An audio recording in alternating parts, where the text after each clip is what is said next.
కూర్చుందా. దయచేసి అందరూ కూడా కూర్చోండి.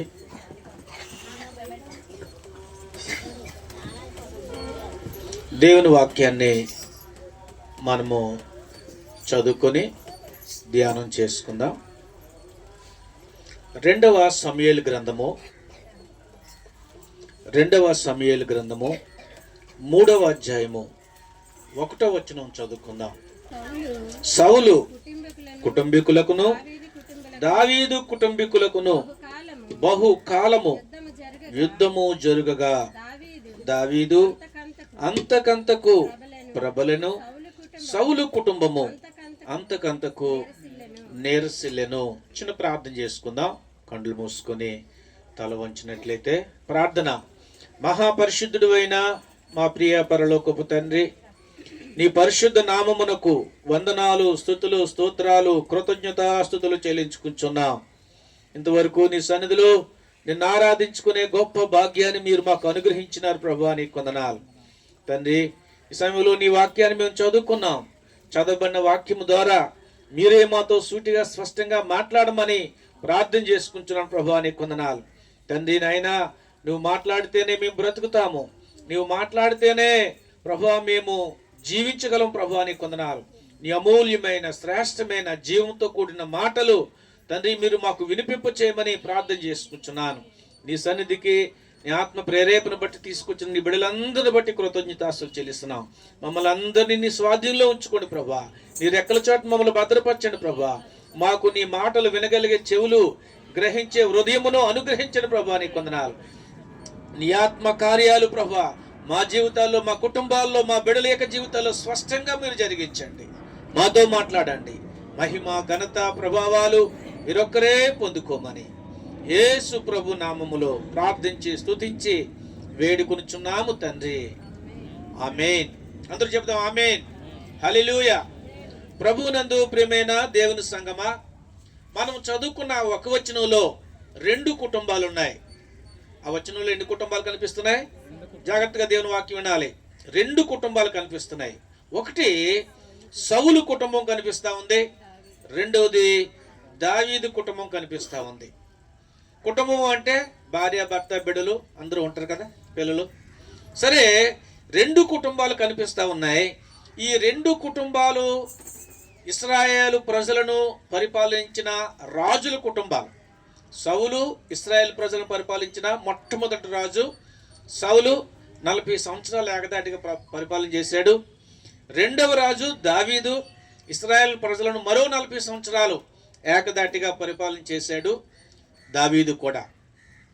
ఈ 2 కుటుంబాలకి బహుకాలము యుద్ధము జరుగగా అని మాట చూస్తున్నాం. బహుకాలము అంటే 1 సంవత్సరం, 2 సంవత్సరాలు, 3 సంవత్సరాలు కాదు. ఇంకా సౌలు పరిపాలన చేసిన 40 సంవత్సరాల్లో కూడా అతను రాజుగా ఉంటున్నప్పుడు ఈ రాజు కుటుంబానికి దావీదు కుటుంబానికి బహుకాలము యుద్ధం జరుగుతూ ఉందంట. అప్పటికి దావీదు రాజు కాదు, సామాన్యమైన మానవుడు, ఒక సైన్యాధిపతి. రాజుగారి యొక్క సౌలు రాజుగారి యొక్క సైన్యంలో ఒక సామాన్యమైన ఒక సైన్యాధిపతి. దావీదు యెష్యా కుమారుడు. యెష్యాకు 80 బిడ్డలు ఉన్నారు, మగపిల్లలే. అందులో కడసారిపు వాడు, ఆఖరి వాడు. సరే, మొత్తానికి ప్రియులరా, ఈ ఒక సామాన్యమైన దావీదికి ఒక ఇశ్రాయేల్ రాజుగా ఉంటున్న సౌలు కుటుంబానికి బహుకాలం యుద్ధం జరుగుతూ ఉందంట. ఏమండి, యుద్ధం ఎవరితోనో చేస్తాం? సమయుజ్యం ఉంటేనే కదా యుద్ధం చేస్తాం. సమయుజ్యం లేకపోతే యుద్ధానికి మనం వెళ్తామా? ఇక్కడ సమయుజ్యం కనపట్లేదు. దావీదు ఒక సామాన్యమైన వ్యక్తి, కానీ సౌలు మాత్రం రాజు, ఇశ్రాయేల్ దేశానికి రాజు. సరే, ఈ రాజు అవ్వకముందే సౌలు బ్యాక్గ్రౌండ్ చూస్తే డబ్బున్నవాడు. సౌలు తండ్రి చాలా డబ్బున్నవాడు, డబ్బున్నవారి యొక్క కుమారుడు ఇతను. దావీదు యొక్క బ్యాక్గ్రౌండ్ చూస్తే వాళ్ళు చాలా పేదోలే, పెద్ద ధనవంతులేమీ కాదు.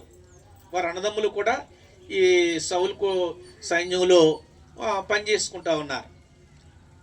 అయితే ఈ 2 కుటుంబాలను చూసుకుంటే వాళ్ళకి యుద్ధం అనేది ఎక్కడ పొంతన లేదు, యుద్ధం చేయడానికి అవకాశాలు లేవు. అయితే ఇక్కడ యుద్ధము వన్ సైడ్ జరుగుతూ ఉంది. మీరు గమనించాలి, ఇద్దరు బలంగా ఉన్నారనుకోండి, ఇద్దరు పోట్లాడతారు. నువ్వు కొడితే నువ్వు కొడతా, నేను కొడతాను, ఇద్దరు పోరాడతారు. ఇక్కడ యుద్ధము సమూజ్జి లేదు. ఒకరు డౌన్లో ఉన్నారు, ఒకరు అప్పులో ఉన్నారు. కాబట్టి వాళ్ళిద్దరూ ఎదరపడి పోరాడుకోవడానికి అవకాశాలు లేవు. యుద్ధం వన్ సైడ్ జరుగుతూ ఉంది. సౌలే దావీదుని చంపడానికి ప్రయత్నాలు చేస్తూ జరుగుతూ ఉన్నాడు. దావీదు మాత్రము సౌల్ని చంపాలని కానీ అతనితో యుద్ధం చేయాలని కానీ అసలు అతనికి అనిపించట్లేదు. సౌలు తరుముతుంటే తప్పించుకుంటున్నాడు అంతే. కానీ ఇక్కడ మాత్రము ఇద్దరికి కూడా బహుకాలం యుద్ధం జరుగుతూ ఉంది అని మనం చూస్తూ ఉన్నాం. ప్రియమైన బిడ్డలారా, రిజల్ట్ ఏంటి? రిజల్ట్ ఏమని వచ్చింది అక్కడ? చదవండి ఆ వచ్చిన పూర్తిగా.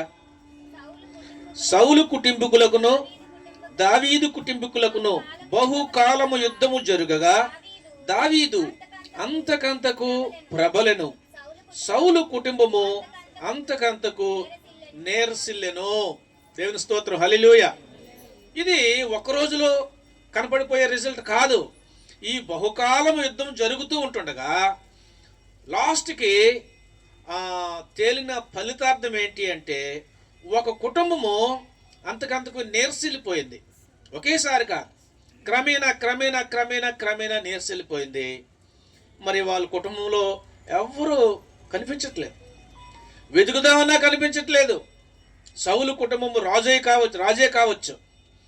కానీ కొన్ని సంవత్సరాల తర్వాత సౌలు కుటుంబంలో ఎవరైనా ఉన్నారా అని భూతద్దం పెట్టి ఎదికినా ఎవరు కనిపించట్లేదు. కానీ దావీదు యొక్క కుటుంబం చూస్తున్నాం, ఇప్పటికీ మనం చూస్తున్నాం, చదువుకుంటున్నాం. కొన్ని వేల సంవత్సరాలు గడిచిపోయింది. దావీదు యొక్క కుటుంబం అంతకంతకు అభివృద్ధి పొందింది. అక్కడ ఏమని రాయబడింది? ప్రబలను అంటే తన యొక్క సంతానము, తన బిడ్డలు దేశ విదేశాల్లో ప్రఖ్యాతిగాంచిన వారుగా వారు కనిపిస్తున్నారు. దేవుని పరిశుద్ధ గ్రంథంలో పరిశుద్ధాత్మ దేవుడు లెక్కించాడు. ఈరోజు ప్రపంచవ్యాప్తంగా కూడా దావీదు కుటుంబం గురించి మనం మాట్లాడుకుంటా ఉన్నాం. దావీదుని దేవుడు అట్లాగా దీవించాడు. దావీదు తర్వాత కుమారుణ్ణి రాజుగా నియమించాడు. తర్వాత తన బిడ్డల యొక్క తరము అంతా కూడా ఆ రాజు యొక్క పరిపాలనలో దేవుడు వాడుకున్నాడు. సౌలు తర్వాత జోనాతాన్ తన కుమారుడు పరిపాలన చేయాలి, కానీ పరిపాలన చేయడానికి బ్రతికి లేడు. తను మంచోడే. ఎవరు? జోనాతాన్ మంచోడే. దావీదుకి జోనాతాన్కి మంచి స్నేహం ఉంది. అయినప్పటికీ కూడా సౌలును బట్టి జోనాతాను మరి ఆ మంచితనము కాపాడలేకపోయింది. ప్రియులారా, బైబిల్ గ్రంథం సెలవిస్తూ ఉంది, మనము ఒక మంచి పని చేస్తే, ఏదైనా మంచి పని చేస్తే దేవునికి ఇష్టమైన పని, అది 1000 తరాల వరకు కూడా మనల్ని కాపాడుతుందట. మన తండ్రులు, మన తాత ముత్తాతలు మంచి పని చేస్తే మనల్ని 1000 తరాల వరకు కూడా దేవుడు వారు చేసిన మంచి పనులను బట్టి, మన మంచోళ్ళు కాకపోయినా దేవుడు మనల్ని కాపాడుతాడట. బైబిల్ చెప్తుంది. ఒకవేళ మనము దేవుని దృష్టికి ఏదైనా మంచి పని చేయకపోతే, హేయమైన పని చేస్తే, దేవుడు నొచ్చుకొని పశ్చాత్తాపడి బాధపడి పని చేస్తే 4 తరాల వరకు ఆ శాపం మన మీద వెలువడి చేస్తుందట. బాగా గుర్తుపెట్టుకోండి, 4 తరాల వరకు కూడా ఆ శాపం మన మీద వెలువడి చేస్తుంది. మనం ఎంత మంచోళమైనా తాత ముత్తాతలు చేసిన ఆ పాపాలు, ఆ శాపం మన మీద వెలువడి చేస్తుంది. గతంలో నేను ఈ విషయాలు మీకు చాలాసార్లు చెప్పాను, గుర్తుండే ఉంటుంది. అయితే ఇక్కడ మనం చూసుకుంటున్నాం, ఈ యొక్క 2 కుటుంబాలు, సౌలు అంతకంతకు నీరసిల్లిపోవడానికి, దావీదు అంతకంతకు ప్రబలడానికి, దీవించబడ్డానికి ఏ కారణాలు బైబిల్ గ్రంథంలోంచి మనము చూద్దాం. ఈరోజు మనము కూడా ఆ కారణాలు తెలుసుకుంటే, ఆ లోటుపాట్లు తెలుసుకుంటే మనము మన కుటుంబాన్ని సరిచేసుకోవడానికి అవకాశం ఉంటుంది.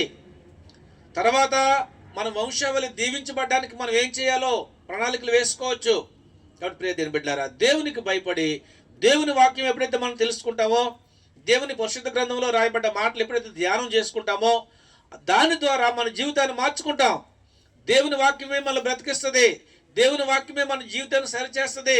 మనం సరి చేసుకుంటే మనం దీవించబడతాం.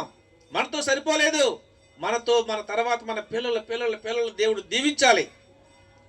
అట్లాగా ఎలా జీవిస్తే మనం వంశావళి వర్ధిల్లుతుంది, లేకపోతే ఎలా జీవిస్తే వంశావళి నీరసి వెళ్ళిపోతుంది, మనము ఆలోచన చేయాలి. ఇంకో మా నాన్నగారు ఇక్కడ ఉన్నారు, 83 సంవత్సరాలు వయస్సు. 83 సంవత్సరాలు అయితే మనం మంచి లేచిన అడగలమో లేమో, అంతవరకు జీవించుంటామో లేదు తెలియదు. ఆయన చిన్నప్పటి నుంచి కూడా చక్కగా పార పని, గుణపం పని, బండి ఎద్దులతో వ్యవసాయం చేసి కష్టపడిన వ్యక్తి. మేము కూడా మరి ఒక 20 సంవత్సరాలు బ్యాక్, 18-20 సంవత్సరాల బ్యాక్ మేము కూడా అలా కష్టపడి పనిచేయాలి. 20 సంవత్సరాలు వెనకని మేము కూడా అలాగే వ్యవసాయం చేసేవాళ్ళం. నేను 10th క్లాస్ ఎగ్జామ్స్ రాసేటప్పుడు కూడా మరి వ్యవసాయం చేసుకునేలే నేను బడికి వెళ్ళేవాడిని. బడికి ఉట్టిన బడికి పంపించేవారు కాదు. ఒక బొగ్గ అడ్డుకోసి బడికి వెళ్ళాలి. అటు నుంచి వచ్చిన 4 గంటలకి పుస్తకాలు అక్కడ బారేసి గేదెలు సేలకి ఇప్పుకొని వెళ్ళాలి. మేము క్రస్ ఆడితే తెల్లవారులు రాత్రులు పాకం బెల్లం ఆడేవాళ్ళు, బెల్లం ఎక్కువ పండించేవాళ్ళు. నేను దమ్ము దున్నేవాడిని, లంకలు తీసేవాడిని, తర్వాత చెరుకు తోట బెల్లం ఆడేవాడిని. నాకు రాని పని ఏమి లేదు, అన్ని పనులు చేశాను నేను. సరే, మొత్తానికి మా పిల్లలకి మాత్రం అవేమీ తెలియవు, కష్టం అంటే ఏంటో తెలియదు. తద్వారా ఆడంటున్నాడు మొన్న జిమ్కి వెళ్తున్నాడంట. జిమ్మి చేస్తేనే శరీరం అలసిపోయి ఎర్రగా బొబ్బులు వచ్చేస్తున్నాడు శరీరం మీద. అంటే ఆ శరీరం ఏం తట్టుకోలేకపోతుంది, స్టామర్ లేదు ఒంట్లో. ఈరోజు పిల్లలు బాయిలర్ కోడిలా ఉంటున్నారనమాట. నాటుకోడికి బాయిలర్ కోడికి ఎంత తేడా ఉంది. కష్టం రావట్లేదు, కష్టపడాలి. తిండిలో తేడా ఉంది, తర్వాత పనిలో కూడా తేడా ఉంది. మా డాడీకి చెప్తాను, భాస్కర్ చాలా చిన్నోడు, మా డాడీ పెద్దోడు. ఎంత కష్టపడి పని చేస్తాడో. రే భాస్కర్ అంత కష్టపడి పని చేస్తున్నాడు రా, నువ్వు ఏడ్రా నువ్వు ఇలాగ ఉంటున్నావు, ఏం పని చేయలేకపోతున్నావు అంటే, నాకు అలవాట్లేదు డాడీ, నేను చేయలేను డాడీ అంటున్నాడు. రైట్. సరే, ఇక్కడ మనము ఒక 2 పేజీలు వెనక్కి తిరగేసి చూస్తే సౌలు కుటుంబంలో సౌలుకి దేవుడు రాజుగా ఉన్నప్పుడు ఒక ఆజ్ఞ ఇచ్చాడు. అమాలేకీలను నామరూపాలు లేకుండా అమాలేకీల మీద యుద్ధానికి వెళ్ళి వాళ్ళు జయించాలి. వాళ్ళు సైన్యాన్ని కానీ, వాళ్ళ యొక్క స్త్రీ పురుషులు కానీ, లేక వాళ్ళ జంతువులు కానీ ఏమి కూడా ఉంచకూడదు. ఎందుకంటే అమాలేకీలు దేవునికి చాలా హేయమైన వారు, చాలా పాపం చేసిన వ్యక్తులు. నేను రాజుగా ఎందుకు నియమించానంటే అమాలేకీలు చంపేయాలి అని చెప్పాడు. చెప్తే మరి చెప్పిన మాట చేయాలి కదా. దేవుడు చెప్పాడు, సమూయేలు ద్వారా దేవుడు మాట్లాడాడు, సేవకుల ద్వారా మాట్లాడాడు. మీరు చెప్పిన పని చేయాలి కదా. అయితే యుద్ధానికి వెళ్ళాడు. యుద్ధంలో ఏం చేశాడట, రాజుగారిని తీసుకొచ్చాడు తన సంస్థానంలోకి. చాలామందిని అందరిని చంపాడు. తర్వాత బలహీనమైపోయినవి జంతువులు, బక్కసిక్కిపోయిన వాటికి చంపేశాడు. బలమైన వాటిని తీసుకొచ్చాడు తన రాజ్యానికి. సరే, ఆ విషయం జయం వచ్చింది, అమాలేకుల మీద జయం వచ్చింది. ఇంటికి వచ్చాడు, తన రాజ్యానికి వచ్చాడు.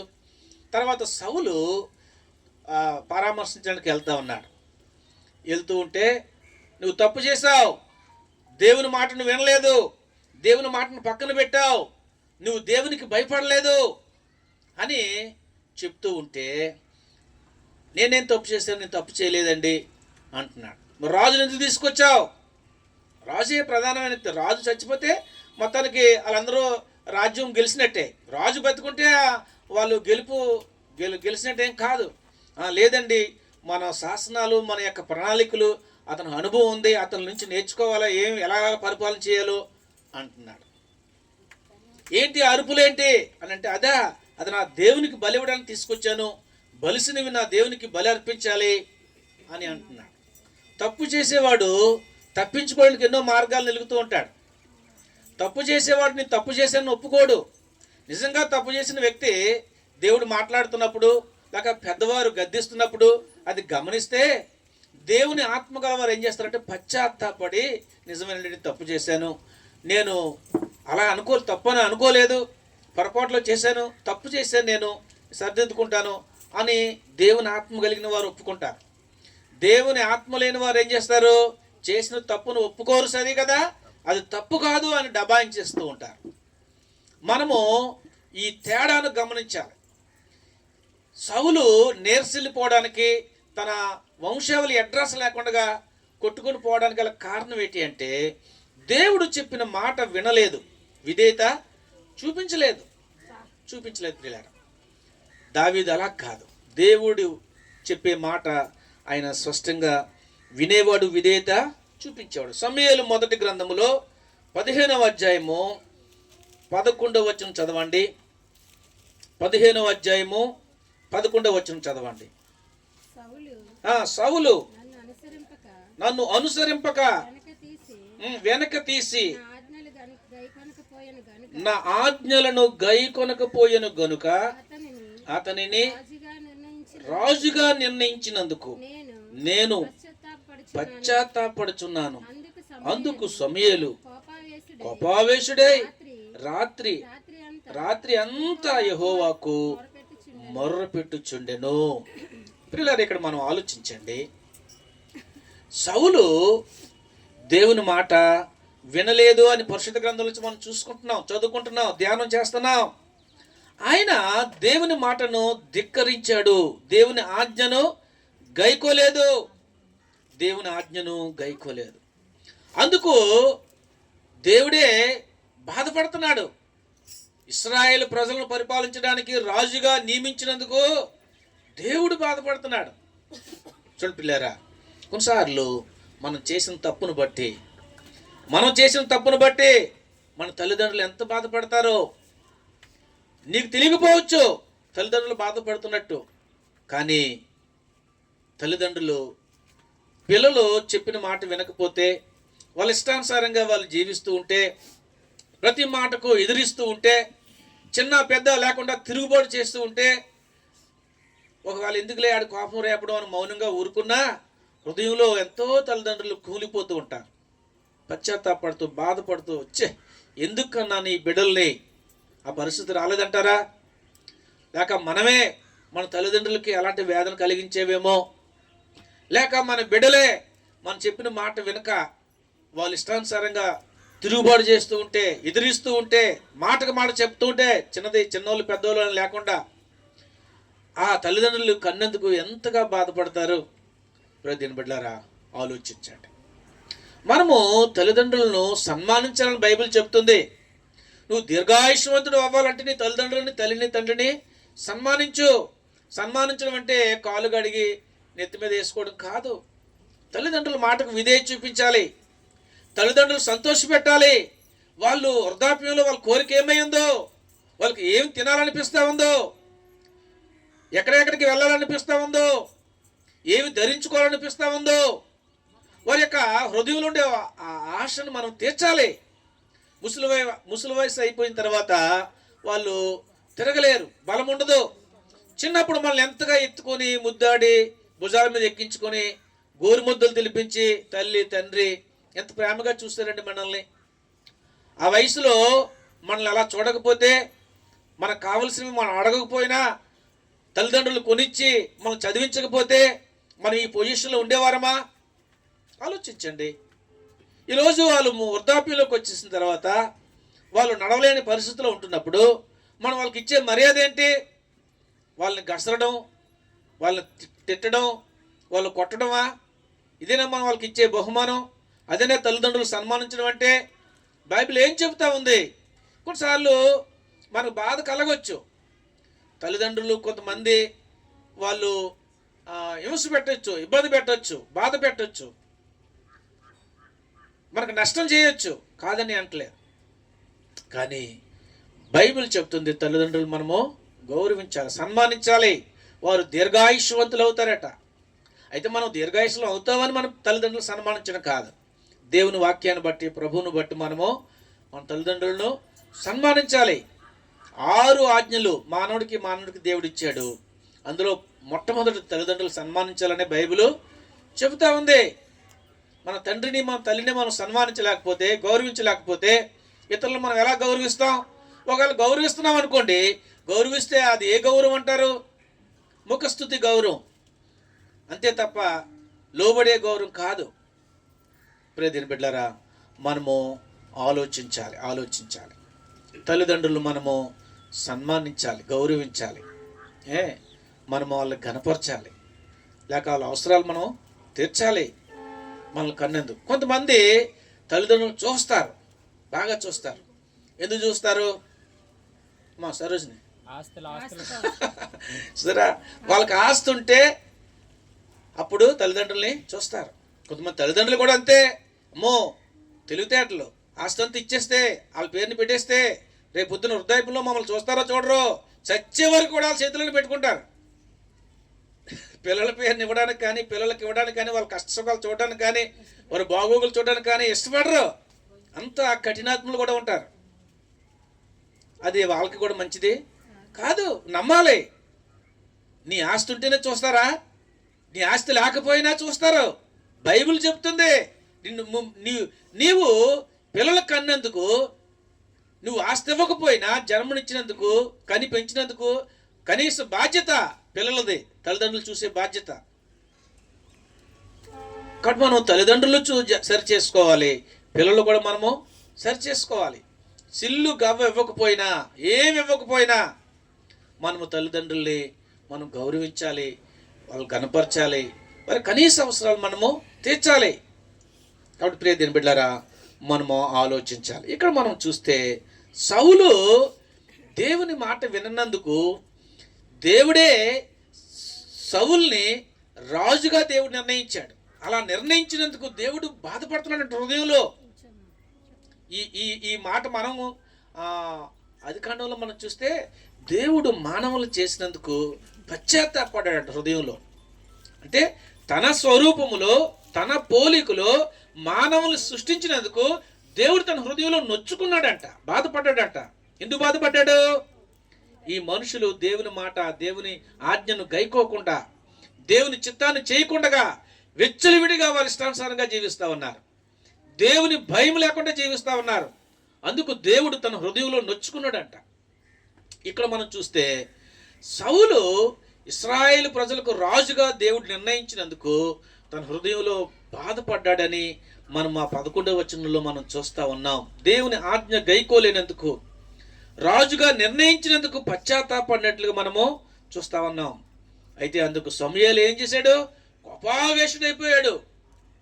ఒక సేవకుడు కోపడుతున్నాడు. ఈ రాజు దేవుని మాట వినలేదు, దేవుని శాసనాలు గైకోలేదు అని చెప్పి బాధపడుతున్నాడు. సేవకుడు బాధపడుతూ ఉంటే దేవుడు అంటున్నాడు, ఎందుకు బాధపడతావు సమూయేల్, ఎందుకు బాధపడతావు? అతను రాజుగా, ఆయన రాజు, ఇశ్రాయేలు ప్రజలు రాజు కావాలని కోరుకున్నది ఎందుకు? నన్ను కాదని నిన్ను రాజును కావాలని కోరుకున్నారు. నేనే రాజుగా ఉండాలని అనుకున్నాను. నేనే వారికి దేవుడిగా ఉండాలని, నాయకుడిగా ఉండాలని, పెద్దగా ఉండాలని, న్యాయాధిపతిగా ఉండాలని, వారి ప్రతి అవసరాలను తీర్చాలని అనుకున్నాను. కానీ నన్నే పక్కన పెట్టి ఈ లోక పద్ధతిలో వారు రాజును కోరుకున్నారు. సరే, నా ప్రజల కోరికే నాకు ఇష్టం అని ఇశ్రాయేలు ప్రజలు కోరుకున్నట్లుగానే దేవుడు రాజుగా నిర్ణయించాడు. ఎవరు నిర్ణయించాలి అనుకున్నప్పుడు దేవుడే నిర్ణయించాడు, సౌల్ని. అందుకు దేవుడు పశ్చాత్తాపడుతున్నాడు, బాధపడుతున్నాడు. నేనే రాజుగా నిర్ణయించాను ఈ వ్యక్తిని, కానీ నా ఆజ్ఞని ఇతను గైకోలేదు. చూడండి, మరొక వచనం చదువుకుందాం. 22వ వచనం చదవండి. 22వ వచనం. అందుకు సమూయేలు తాను సెలవిచ్చిన ఆజ్ఞను ఒకడు గైకొనుట వలన యెహోవా సంతోషించినట్లు ఒకడు దహన బలులను అర్పించుట వలన ఆయన సంతోషించిన. ఆలోచించము, బలులు అర్పించుట కంటే ఆజ్ఞను గైకొనుటయు, పొటేలు క్రొవ్వును అర్పించుట కంటే మాట వినుటయు శ్రేష్టము. దేవుని స్తోత్రం చెప్పండి. హల్లెలూయా. పిల్లరా, ఇక్కడ మనం చూస్తున్నాం ఏమంటున్నాడంటే, సౌలు నేను దేవునికి బలి ఇవ్వడానికి తీసుకొచ్చాను, దేవుని గణపరచడానికి తీసుకొచ్చాను, తప్పేం కాదు నేను చేసింది. దేవుని మాట విన్నాను నేను, ఎందుకంటే దేవుణ్ణి ఆరాధించడానికి. అక్కడ సమూయేలు చెప్తున్నాడు, ఒకడు ఆజ్ఞను గైకొనుట వలన దేవుడు సంతోషిస్తాడు, కానీ నువ్వు దేవుని మాట వినకుండా నీ ఇష్టానుసారంగా జీవించి ఆయన ఎన్ని పొట్టేళ్ళు అర్పిస్తే ఆయన సంతోషిస్తాడు? ఏమండి, బలుల యొక్క రక్తం తాగేవాడా దేవుడు? కాదు కదా. మన ధనాన్ని ఆయన ఆర్జించేవాడా? కాదు కదా. ఆజ్ఞ పెట్టాడు, నువ్వు చేస్తావా చేయవో అని. లేదంటే ఆయనకి డబ్బు ఎందుకు? ఆయనకి ఈ పొట్టేలు యొక్క మాంసం ఎందుకు? ఆయనకి ఆకలేసి అడుగుతున్నాడు నిన్ను బలివ్వమని. నీ దశమ భాగం ఆయనకి కావాలని డబ్బు లేక అడుగుతున్నాడు ఆయన. దేవుని ఆజ్ఞ పెట్టాడు, నియమం. ఎంతవరకు నీవు ఆజ్ఞను పాటిస్తావో, ఎంతవరకు ఆయన మాట గైకుంటావో. చాలా మంది దేవుని మాట ఆజ్ఞను గైకోవడానికి ఇష్టపడలేదు. ప్రియదేని బిడ్డలారా, దేవుని ఆజ్ఞను మనం గైకొనేవారుగా ఉండాలి. దేవుని మనకు వచ్చిన జీతంలో 10వ ఇమ్మన్నాడు అంటే, ఒకవేళ నిజంగా ఇష్టపూర్వకంగా మనం ఇస్తే దేవుడు ఉంచేసుకుంటాడా? ఉంచేసుకునేవాడు కాదు. అనేక రేట్లు దేవుడు ఇచ్చేవాడు. దేవుడు లేక ఇవ్వమని అడగట్లేదు. చట్టం పెట్టాడు, ఆజ్ఞ పెట్టాడు. ఆజ్ఞ నువ్వు గైకుంటావో లేదో. కొంతమంది దశమ భాగం తీస్తారు, కానీ దేవుని సన్నిధికి వెళ్ళి ఇచ్చేటప్పుడు దేవునికి ఇస్తున్నావు ఇది అనుకోరు, పాస్టర్ గారికి ఇస్తున్నాము అని అనుకుంటారు. అనుకొని కొంత ఈ పాస్టర్ గారికి, కొంత ఆ పాస్టర్ గారికి, కొంత ఇంకో పాస్టర్ గారికి, కొంత దేనికో, లేక కొంత ఫ్యాన్ కొనడానికి, కొంత కుక్కర్ కొనడానికి. అదెందుకు నీకా పని? దేవుని డబ్బులు ఖర్చు పెట్టడానికి దేవుడు సేవకుని పెట్టాడు, ఆయన ఖర్చు పెడతాడు దేనికి కావాలో. ఇంకో ఈ డబ్బులు అట్టుకెళ్ళిపోవాలి, అందు కొనుక్కురా, తల మన మీటింగ్లు ఈ ఖర్చులకో లేక దేనికో అని నీకు బెత్త ఇస్తే కొను, ఈ కుర్చీలు కొను, లేక దేని కొనమన్నాడు అనుకోను, కొను, పర్వాలేదు. దేవుని ధనాన్ని ఖర్చు పెట్టే అధికారం ఎవరికి ఇచ్చాడు? సేవకులకి ఇచ్చాడు. మీరు దేవునికి ఇవ్వాలని ఇస్తే అది మీకు దీవెన, లేక పాస్టర్ గారికి మనిషికి ఇస్తున్నానని ఇస్తే అది మీకు దీవెన ఏమాత్రం కూడా కాదు. దేవునికి డబ్బు అవసరం లేదండి, డబ్బు అవసరం లేదు. ప్రియదేని బిడ్డలారా, దేవుడు సేవకి మమ్మల్ని పిలిచి ఏర్పాటు చేసి ఇక్కడ నిలబెట్టిన తర్వాత సంఘం ఎవరూ లేకపోయినప్పుడు కూడా మేము ఉన్న పాటున డ్యూటీ మానేసి, డ్యూటీ మానేసిన తర్వాత ఒక ఫంక్షనో లేకపోతే ఊర్లోంచి ఆదాయమో, భూమి పుట్ట ఉండి అందులోంచి ఆదాయమో ఏమీ రాలేదు. ఉన్న పాటున నేను డ్యూటీ మానేసి దేవుని సేవకు వచ్చాను. డ్యూటీ చేసుకున్నప్పుడే ఇల్లు కొనుక్కున్నాను. ఇంటెద్ద లేదు, నైనా ఉంటాయి కదా చిన్నపిల్లలు. అయితే ఒక్కరికి చేయి చాపకుండగా అవసరానికి తగినట్టుగా దేవుడు నాకు ఇచ్చాడు. అలాగా ఎవరినో ప్రేరేపించేవాడు, వాడిని తీసుకొచ్చి మా అవసరాలు తీర్చేవాడు. ఒక ఆయనతో తీసుకెళ్ళి ఇద్దరిని సేవకు వచ్చిన కొత్తలో షాపుకు తీసుకెళ్ళి, మా జన్మలో డ్యూటీ చేసుకున్నాడు అంత కాస్ట్లీ చెప్పులు కొనుక్కోలేదు, చెప్పులకు తీసుకొచ్చాడు. బట్టలు తీసుకొచ్చారు మా డబ్బుతో. ఇప్పుడు వచ్చి ఏ రోజు రూపాయి ఎట్టి బట్టలు కొనుక్కోవడం మాకు తెలియదు. ఇప్పటికీ కూడా ఈ 15-20 సంవత్సరాల్లో దేవుని సేవకు వచ్చిన తర్వాత మా ప్రతి అవసరాన్ని దేవుడు తీరుస్తున్నాడు. మరి అలా మీ అవసరాలు తీర్చడా దేవుడు? ప్రియదేని బిడ్డలారా, మనము దేవుని ఆజ్ఞను మనము గైకోవడానికి ఇష్టపడాలి. మేము సేవకు వచ్చిన తర్వాత ఖచ్చితంగా ఏ రోజు కూల్లో ఆ రోజు 10వ తీసేసి ఒక దగ్గర పెట్టేసేవాళ్ళు. అందులో ముట్టుకునేవారు కాదు, అది ముట్టుకుంటే అది మనకు శాపం అనుకునేవారు. అలాగన దేవునికి దశమ భాగం ఇచ్చేవారు. తర్వాత మరలా ఎక్స్ట్రా డబ్బులు ఖర్చు అవుతుండే. ఈ బైబిల్ సొసైటీకి అని, లేకపోతే సువార్త గురించి అని, లేకపోతే మీటింగ్లు అవుతున్నాయని మీటింగ్లకి పాస్టర్ గారు దేనికి దానికే కావాలి దశమ భాగం కాక. దశమ భాగం ఇచ్చి మరలా ఈ అన్నిటికి ఇవ్వాలంటే చాలా కష్టమయ్యేది. మేము కూడా ఇందులోంచి వచ్చిన వాళ్ళం కదా, అందుకని మిగతా వాటికి ఇవ్వడం కష్టమయ్యేది. అదే పాస్టర్ గారు అనేవారు, బాబు సువార్త కొరకు, సువార్త అంటే విలేజ్ మినిస్ట్రీ కొరకు ఎంతో కొంత మీరు ఇవ్వండి అంటే, దశమ భాగం తీసి మళ్ళీ ఇవ్వడం కష్టం అవుతుందండి అంటే, అది ఇందులోనే కొంచెం తీసి కవర్లో పెట్టి ఇవ్వండి అనేవారు పాస్టర్ గారు. గ్రామాల్లో సేవ కొరకు, విలేజ్ మినిస్ట్రీ కొరకు సేవకులకి జీతం ఇస్తారు పాస్టర్ గారు. మరి జీతం ఇస్తే మరి ఎవరు అడుగుతున్నారు? విశ్వాసాలు అడుగుతున్నారు, పాస్టర్ గారు జీతాలు ఇవ్వాలి, సేవకులకి జీతాలు ఇవ్వాలంటే. మరి ఆ సంఘంలో వచ్చిన దాంట్లో తీసివ్వచ్చు, కానీ అది సేవకులు విశ్వాసాలు ఇవ్వాలని చెప్పేసి అడిగితే నేను చెప్పాను, ఫేర్గా చెప్పాను, ఇదండి పరిస్థితి అంటే. ఇప్పుడు ఇందులో తీసి అందులో కొంచెం పెట్టి ఇది సువార్త, ఇది గ్రామాల్లో సేవకుల వరకు అని చెప్పి ఇది దశమ భాగం రాసి పర్వాలేదు నేను చెప్తున్నాను కదా అన్నారు. ఓకే, అలా చేసేవాళ్ళు. మరలా బైబిల్ సొసైటీ కానీ మళ్ళా విశ్వాని వాళ్ళకని రకరకాల సంస్థలు, వాళ్ళకి సంఘాలు ఉండవు, సేవ చేస్తారు. వాళ్ళకి మా సొంత డబ్బులు తీసి ఇచ్చేవారు. మళ్ళీ మీటింగ్లు పెట్టేవారు, మే నెల మీటింగ్లు, వేరే వేరే మీటింగ్లు పెట్టేవారు. ఆ మీటింగ్ల కొరకు మా సొంత డబ్బులు ఇచ్చేవారు. ఎందుకు చెప్తా ఉన్నాను అంటే, మనము దేవుని మనం ఘనపరచాలి. దేవుని ఆజ్ఞ బైబిల్లో ఏం చెప్తుంది, బైబిల్ ఏం చెప్తుంది, దాని ప్రకారం మనం నడుచుకుంటే, ముఖస్తుతి చేయకుండా దేవుని వాక్యానుసారం మనం నడుచుకుంటే మనము అంతకంతకి ప్రబలడానికి దేవుడు కృప చూపిస్తాడు. 35వ వచనం చదవండి. సౌలు బ్రతికిన దినములన్నిటిను సమూయేలు అతన్ని దర్శింప వెళ్ళలేదు, కానీ సౌలును గూర్చి దుఃఖాక్రాంతుడాయను. మరియు తాను సౌలును ఇశ్రాయేలుల మీద రాజుగా నిర్ణయించినందుకు యెహోవా పశ్చాత్తాపము పడెను. దేవుని స్తోత్రం, హల్లెలూయా. ఇక్కడ చూస్తున్నాం చూడండి, ఒక సమూయేలు, ఒక సేవకుడు, రాజుగారు ఆయన. లేక ఈ సమూయేలు స్థానంలో నేనే ఉన్నాను అనుకోండి, ఒక పాస్టర్ గారుగా, లేక ఇంకో పాస్టర్ గారు ఎవరు ఉన్నారు అనుకోండి. రాజుగారికి ఫేవర్గా ఉంటారా, విరోధంగా ఉంటారా? ఏమ్మా, ఫేవర్గా ఉంటే ఏం తడుతుంది? మూతి తడుతుంది, చేతి తడుతుంది, అనుకున్న భోజనం వస్తుంది, బట్టలు వస్తాయి, లేకంటే కానుకలు వస్తాయి. కానీ ఇక్కడ రాయబడిన మాట ఏంటి?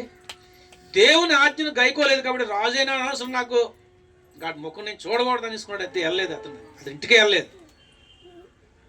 కొన్నిసార్లు కఠినమైన నిర్ణయాలు మనం తీసుకోవాలి. దేవుని ఆజ్ఞను అనుసరించకుండా, దేవుని గనపరచకుండా, లోక సంబంధంగా తిరిగి లోకాచారాలను పట్టుకుంటే, మనం వాళ్ళ ముఖస్థుతి కొరకు ఎన్ని తప్పులు చేసినా ఎంకరేజ్ చేస్తూ ఉంటే దేవుడి దగ్గర ఒక రోజు నిలబడాలి, మనం సమాధానం చెప్పాలి. సేవకుడేమి, మీరేమి, మనమే, మన అందరం కూడా వాళ్ళు గద్దించాలి, బుద్ధి చెప్పాలి, వాళ్ళు మారాలని కోరుకోవాలి, వాళ్ళ కొరకు ప్రార్థన చేయాలి. కానీ చేసిన తప్పులన్నీ కప్పుపుచ్చుకొని వాళ్ళ యొక్క కానుకలు ఆశించి, వాళ్ళ యొక్క లేక ఇంకా ఏదో ఆశించి వాళ్ళని ఇంకా పొగుడుతూ ఉంటే వాడు తప్పు చేసాడని గుర్తు తెచ్చుకుంటాడా? ఎన్నిసార్లు తప్పు చేసినా గుర్తుకు రాదు అది. ఈ సమూయేలు ప్రవక్త మనం చదువుతున్నాం ఈ వచనంలోంచి. సౌలు బ్రతికిన దినములన్నిటే కూడా సమూయేలు అతను దర్శించడానికి వెళ్ళలేదు. రాజే కావచ్చు, సమూయేలు సామాన్యమైన ప్రవక్తే కావచ్చు, దర్శించడానికి వెళ్ళలేదు. రాజును దర్శించడానికి వెళ్తే గౌరవం దొరుకుతుంది, పెద్దపీట వేస్తారు, వస్త్రాలు దానాలుగా ఇస్తారు, భోజనాలు పెడతారు, కానుకలు ఇస్తారు. కానీ అవసరం లేదనుకున్నాడు సేవకుడు సమూయేలు. రేదిన బిడ్డలారా, ఈరోజు చాలామంది డబ్బుకు, ఈ మాట అనకూడదు కానీ చాలామంది సేవకులు, అంటే కొంతమంది సేవకులు అమ్ముడిపోతూ ఉన్నారు. తప్పు చేసిన వాళ్ళు ఎంకరేజ్ చేస్తా, పొగుడుతూ నీ అంతటో లేరు అంటున్నారు. నీ అంతటో లేరు అంటే రేపు పొద్దున్న మనమంటే అయిపోద్దా? దేవుడు అనాలి కదా, దేవుడు అతను గనపరచాలి కదా. ప్రియమైన బిడ్డలారా, మనం ఆలోచించాం. ఎందుకు ఈ విషయాలు చెప్తున్నానంటే, అతను నీరసెళ్ళిపోవడానికి, వీళ్ళు ప్రబలడానికి ఉండే కారణాలు మనము దేవుని గ్రంథంలోంచి మనం చూస్తున్నాం. దావీదు వీళ్ళిద్దరి గురించి చూస్తే టైం అయిపోతుంది, కానీ దావీదు చాలా తప్పు చేశాడు. సౌలు కంటే కూడా దావీదు చాలా తప్పు చేశాడు. మీకు తెలుసా దావీదు ఏం తప్పు చేశాడు? బత్షెబతో అక్రమ సంబంధం పెట్టుకున్నాడు. తన భర్త దావీదుకు సైన్యంలో పనిచేస్తున్నాడు. పనిచేస్తూ ఉంటే ఇతను యుద్ధానికి వెళ్లకుండా మిద్ది మీద శిఖరాలు తిరుగుతున్నాడు. ఎక్కడో బాత్రూంలో స్నానం చేసిన మనిషి కనిపించింది, బట్టలు లేకుండా. దానికి వ్యామోహం, టెంప్ట్ అయిపోయి ఒక మనిషిని పంపించి ఆ వ్యక్తిని తీసుకురమ్మని ఇంటికి తీసుకొచ్చాడు. ఆవిడతో పాపం చేశాడు. చేసిన తర్వాత కొన్నాళ్ళు పోయిన తర్వాత ఆమె నెలదప్పింది అని తెలిసింది ఇతను. ఎవరికి? దావీదుకి తెలిసింది. అయ్యో, అయితే మరి ఎవరి వల్ల ఈ నెలదప్పింది? తన భర్త ఏమో యుద్ధంలో ఉన్నాడు, ఏదో తప్పు చేసింది అని ఆరాధిస్తే ఎవరి వల్ల తప్పు చేసావు అంటే రాజు వల్లే అంటే నా పరుగు పోద్ది. అందుకని తప్పును కప్పించుకోవడానికి ఏం చేశాడు? తన భర్తను యుద్ధంలోంచి బయటకు తప్పించాడు, రాజుకోటలకు తప్పించాడు. వచ్చిన తర్వాత చక్కగా 3 పూటలు భోజనం పెట్టి, అబ్బాయి నువ్వు నీ ఇంటికి వెళ్ళిపో, చక్కగా హ్యాపీగా నీ భార్యతో సుఖపడు అని పంపిస్తున్నాడు. అందులో అంతరార్థం ఏముంటుందో మీకు తెలిసిపోయి ఉంటుంది. ఏముంటుంది? ఆ తప్పును కప్పిగించుకోవడానికి. తనకు వచ్చిన గర్భం నా నుంచి కాదు, తన భర్త నుంచే అని ప్రజలు తెలుసుకోవాలని ఆ దురుద్దేశం. ఏంటి, మనుషులకు తెలియకపోవచ్చండి ఇలాంటి తప్పులు. దేవునికి తెలియవా? నీ హృదయం ఏంటో దేవునికి తెలియదా? నీ మనసు ఏంటో దేవునికి తెలియదా? మన హృదయం దేవునికి తెలియదా? సరే, చాలా మంచోడు తన భర్త అన్నాడు, అయ్యా రాజుగారు నేను అలాంటి కాదండి. ఒక పక్క నుంచి యోవాబు సైన్యాధిపతి సైన్యం ప్రాణాలు తెగించి యుద్ధ భూమిలో యుద్ధం చేస్తూ ఉంటే నేను ఇక్కడ తాగి తిని నా భార్యతో సుఖపడతానా? నేను నా జన్మ ప్రాణం ఉంటుంది కానీ నా పని చేయలేను అన్నాడు. అంతే. ఎంత నిజాయితీ పరుడుతాను. సరే, ఇంక ఇతను నా మాట వినేలా లేడని చెప్పేసి ఒక మరణ శాసనాన్ని రాసేసి తన చేతిలో పెట్టాడు. ఇది అట్టుకెళ్ళి సైన్యాధిపతికి ఇమ్మని. మనం ఇచ్చినప్పుడు దాన్ని చూడకూడదు. ఇప్పుడు ఒక లెటర్ ఎవరైనా రాశారనుకోండి, మన ఇతర లెటర్లో ఇతర డైరీలు చూడొచ్చా? అది చూడకూడదు. అలా చూస్తే మేనస్ లేనట్టు. ఇతరుల యొక్క సీక్రెట్లు కానీ ఇతరుల యొక్క గుట్లు కానీ మనం తెలుసుకోవడం ప్రయత్నం చేయకూడదు. అతను ఎంతో నిజాయితీగా చూసుకోకుండా తీసుకెళ్లి యోవాబుకి ఇచ్చాడు, సైన్యాధిపతికి. ఆ సైన్యాధిపతి తిరిగి చదువుకున్నాడు. చదువుకొని నవ్వుకొని ఆయన ముఖంగా చూశాడు.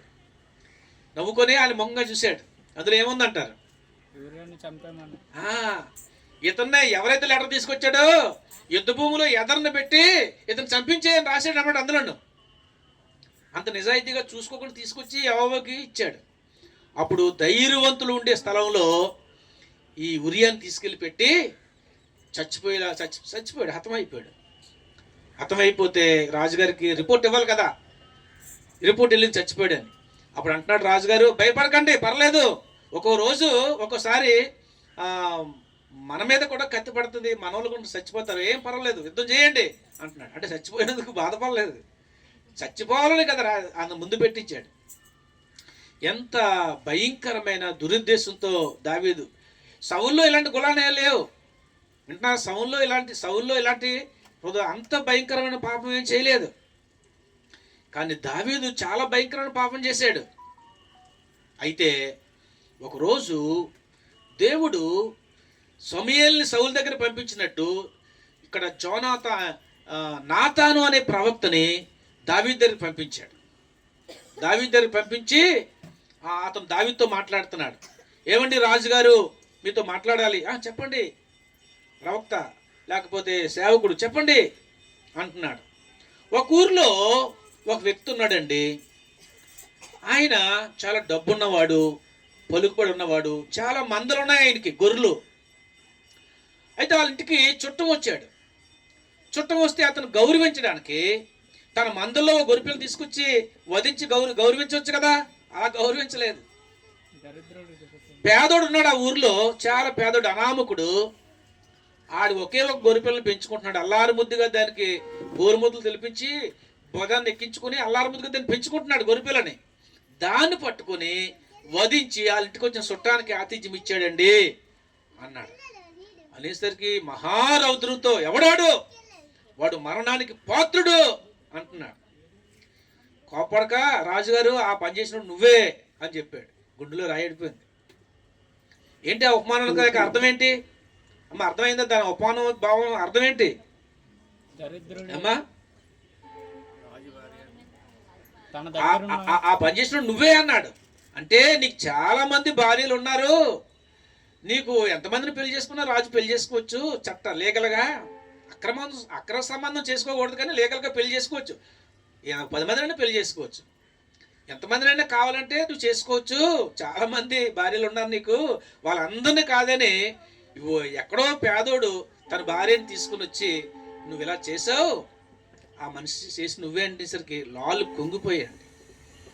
అదే సౌలు అనుకోండి, తిరగబాటు చేసుకున్నా రాజు మీద, రాజుగా చేసిన తప్పు నువ్వు ఎత్తుబడుతావా అని తిరగబాటు చేసింది. కానీ దావీదు గుణం ఏంటంటే తను పశ్చాత్తాపడి నేను చేసింది తప్పే, మనుషులకు తెలియకూడదని నేను చేశాను, కానీ దేవుడు తెలిసిపోయింది, దేవుడు చూశాడు, అందుకే తన ప్రవక్తను పంపించాడని చాలా పశ్చాత్తాపడి కూలిపోయి కన్నీరు కచ్చి ఏడ్చి రోధించి తను చేసిన పాపాన్ని పశ్చాత్తాపడి కడుక్కున్నాడండి. అది దావీదు చేసిన మంచి పని. సౌలు పని చేయలేదు. ఏ సమయాలు వచ్చి నువ్వు చేసింది మంచి పని కాదు, నువ్వు దేవుని మాటను వినలేదు అని చెప్పినప్పుడు, నిజమేనండి పాస్టర్ గారు నేను చెప్పిన మాట వినలేదు నేను క్షమించండి అని పశ్చాత్తాపడితే దేవుడు కరుణించును, కాపాడును, సౌలు కాపాడును. కానీ అలా చేయలేదు, దబాయించేస్తున్నాడు. చేసిన తప్పుని దబాయించేసి నేను తప్పు చేయలేదు అంటున్నాడు. కానీ దావీదు అలాగనలేదు, చాలా భయంకర తప్పే చేశాడు. కానీ ఆ తప్పును సరిచేసుకుని తప్పు దిద్దుకొని 51 కీర్తన అంతా కూడా ఎంతో పశ్చాత్తాపడి కన్నీరు కచ్చి, నేను కోల్పోయిన రక్షణానందరం మళ్ళీ నాకు దయచేయి ప్రభువా అని ప్రార్థన చేసి తిరిగి కోల్పోయిన అభిషేకాన్ని పొందుకున్నాడు. తప్పులు మానవ నైజం, ఎవరైనా చేస్తారు. అయితే తప్పు చేసినప్పుడు, ఈ తప్పు అని మనకు తెలియబడినప్పుడు, దేవుని వాక్యం ద్వారా కానీ సేవకుల ద్వారా కానీ మనకి తెలియబడినప్పుడు మనం ఏం చేయాలంటే సరి చేసుకోవడానికి ఇష్టపడాలి. ఎవరైతే అలా సరి చేసుకోవడానికి ఇష్టపడతారో, దేవుని వాక్యానికి లోబడి దేవుని మాట ఇది అని నమ్మి తన జీవితాన్ని సరి చేసుకోవడానికి ఇష్టపడతారో, దేవుడు వారిని వారి పిల్లల దేవుడు దీవిస్తాడండి. హల్లెలూయా, హల్లెలూయా. కాబట్టి మనము సౌలు దావీదు యొక్క మధ్య వ్యత్యాసాన్ని మనము చూస్తున్నాం. ఒకే పాయింట్ చెప్పాను, ఇంకా త్వరగా టైం అయిపోతుంది, కానీ రెండు ఉన్న పాయింట్లు కూడా చెప్తాను. రెండవది సమూయేలు మొదటి గ్రంథము 17వ అధ్యాయంలో 11వ వచనం చదవండి. సౌలును ఇశ్రాయేలులందరూ ఆ ఫిలిష్తీయుని మాటలు వినినప్పుడు బహు భీతులైరి. చాలు.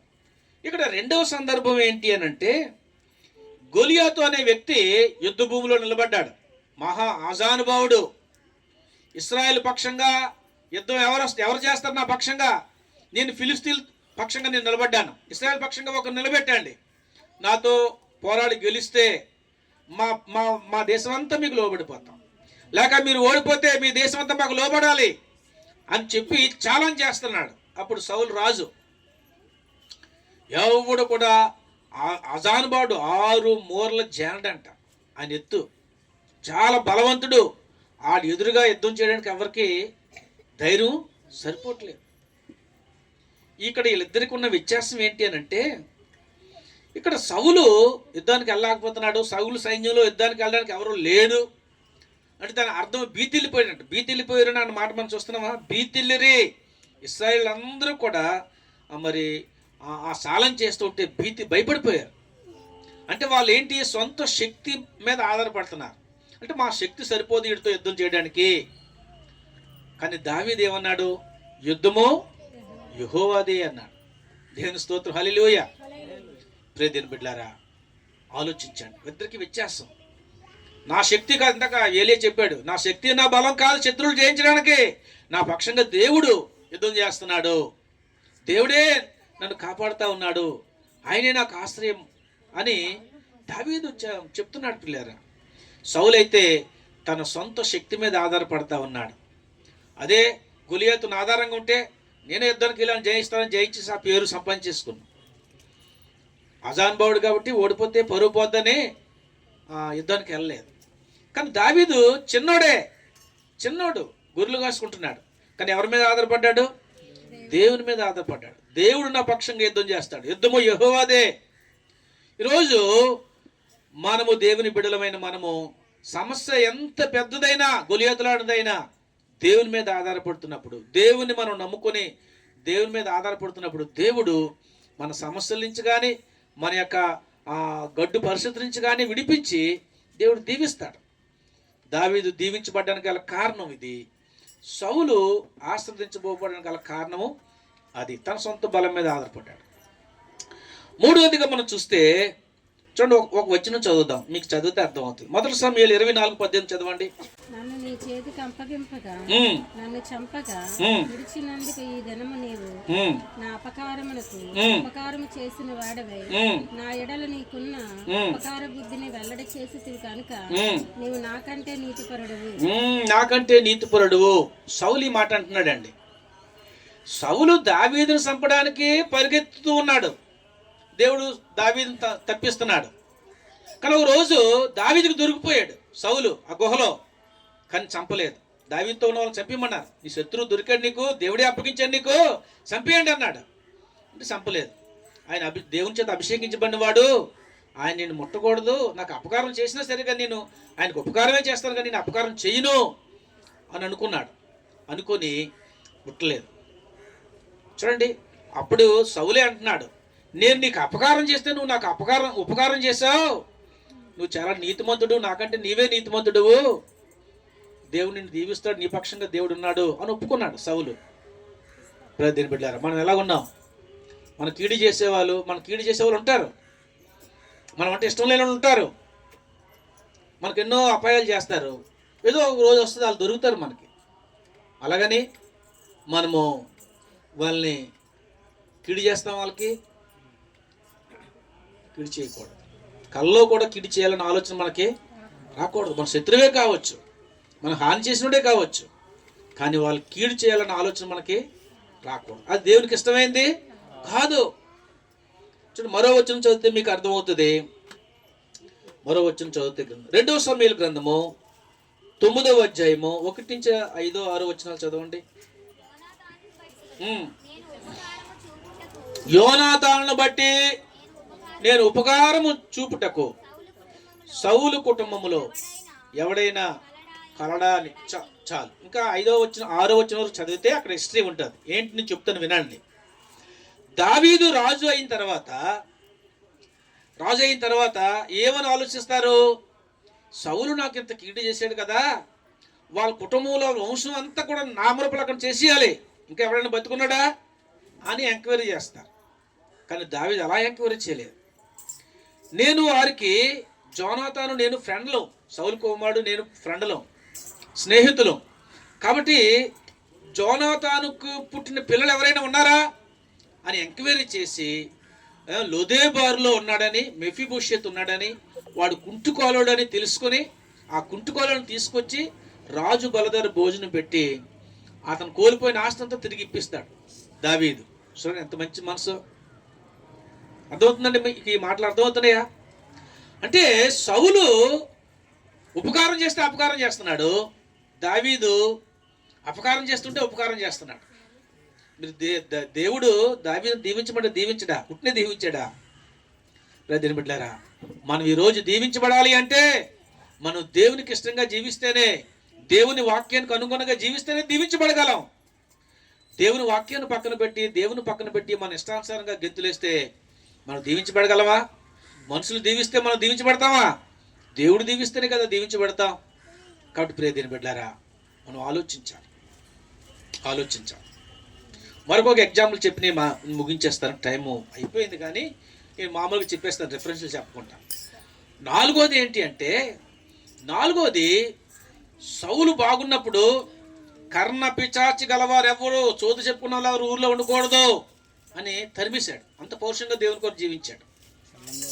అలాంటి వ్యక్తి దేవుడు మాట్లాడడం మానేసరికి సమూయేలు సౌలు ముఖం చూడకుండా ఎక్కడికో దూరంగా వెళ్ళిపోయాడు కదా, చూడలేదు కదా. ఆయన చెప్తాడు దేవుని దగ్గర విచారించి తెలుసుకోండి. లేదు కాబట్టి ఇప్పుడు ఏమేం చేశాడు? మారు వేషం వేసుకుని కర్ణపిశాచుడి దగ్గరికి వెళ్ళి విచారణ చేస్తున్నాడు. యుద్ధంలో నాకు జయం ఇస్తాడా దేవుడు?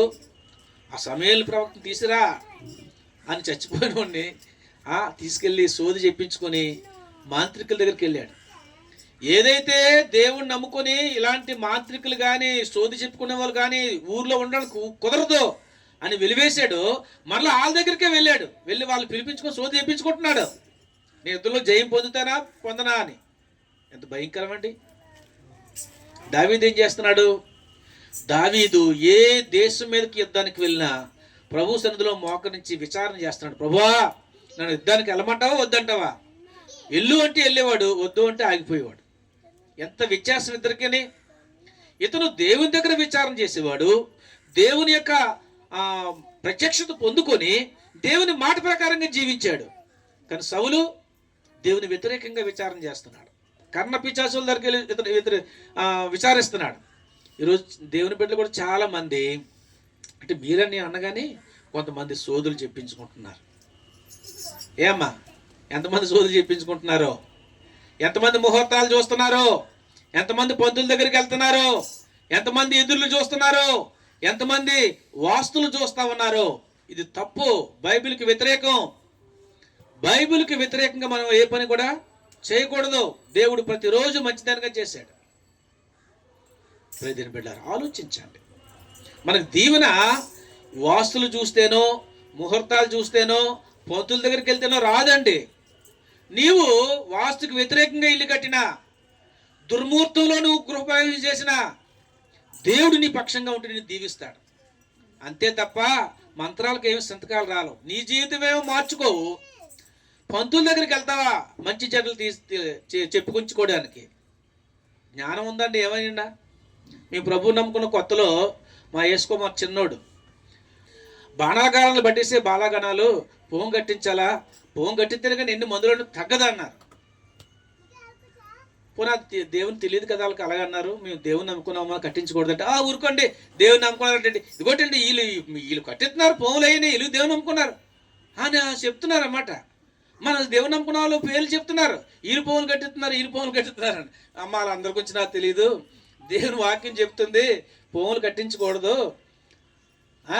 అది మంచిది కాదు, ప్రార్థన చేస్తే తగ్గుతుంది అంటే ప్రార్థన చేసే కదా 10 రోజులు తగ్గలేదు కదా, తగ్గుతుంది. దేవుడు తగిన సమయంలో దేవుడు స్వస్థపరుస్తాడు. ఓ రోజు మేము డ్యూటీ నుంచి వచ్చాం, రాత్రి 12 అయింది. ఈవిడ అలా పడుకోలేదు, కూర్చునే ఉంది. పిల్లడు ఎలబడిపోతున్నాడు. అప్పటి నుంచి స్నానం చేసుకొని తెల్లవారిని ప్రార్థన చేసాం, ప్రభా తెల్లారేసరికి స్వస్థపరచాలండి. సరే దేవుడు అద్భుతంగా ఆ రోజు మొదలుకొని. కానీ మనము దేవుని దగ్గరకు వచ్చి విచారణ చేయవలసిన వాళ్ళని మాంత్రికుల దగ్గరికి వెళ్తామా, పోములు కట్టించుకుంటామా, తిథి నక్షత్రాలు చూస్తామా? మంచిది అది. చాలామంది దేవుని బిడ్డలకు మార్పు అనేది లేదు. మన జీవితం మారాలి, మన దేవుని వాక్యానుసారంగా మనం మారాలి. అలా మారినప్పుడే దేవుని యొక్క దీవెనలు పొందుతాం. ఆదివారం ఆరాధన మానేసి కొండలకి పెండులకి వెళ్ళి ప్రయాణాలు చేసి గుళ్ళు చుట్టూ గోపురాల చుట్టూ తిరిగి మోకాళ్ళ మీద ప్రశ్న చేస్తే దేవుడు దీవిస్తాడా? మంచిదేనది, దేవునికి వ్యతిరేకమైంది కాదు అది. జాగ్రత్త, మనం సరి చేసుకోవాలి. మనము దేవుడు పాదనడికిన జ్ఞానాపురం నుంచి ఎక్కడో కొత్త వలసలో ఉన్న కొండకి నడిచి వెళ్ళిపోతే దేవుడు దీవించాడు. మోకాల మీద మోకాలు చెప్పులారిపోయేలా గుడి చుట్టూ తిరిగితే దేవుడు దీవించాడు. దేవుని వాక్యానుసారంగా మనం మార్చబడితే దేవుడు దీవిస్తాడు. దేవుని సంతోషపెట్టాలి. అలా నువ్వు గాయపడి నువ్వు అలాగా శరీరాన్ని కష్టపెట్టుకోవడం దేవుడు సంతోషించడు. నీ హృదయం అంతరంగం మారాలి.